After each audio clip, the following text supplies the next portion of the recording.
On s'est assis tous les deux et il m'a dit faut que je te parle de ça. Et donc il m'a parlé, voilà, ton père s'est retrouvé dans une salle. Je me suis retrouvé avec une dame qui m'a peut-être sauvé la vie, qui s'appelle un tel, qui avait tel âge.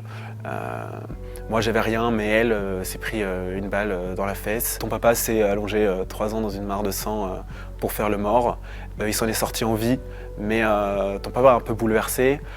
Ton papa dort pas très bien, ton papa si, etc. Et c'est comme ça qu'on a abordé le sujet pour la première fois. Il y a une partie de moi qui est perdue, qui s'est perdue à jamais quand je l'ai perdue, mais il y a une partie de moi là qui se reconstruit. C'est arrivé, c'est très grave, et c'est hyper traumatisant, et c'est ok. Et c'est ok. Et tu peux pas le changer. Tu vas l'accepter. C'est très bien de dire qu'on va pas bien. Voilà. Donc j'ai mis ce temps-là.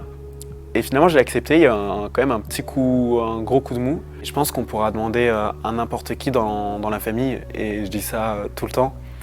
Personne se doutait jusqu'au dernier jour qu'il allait mettre fin à ses jours. Mais il a toujours voulu faire du mieux possible.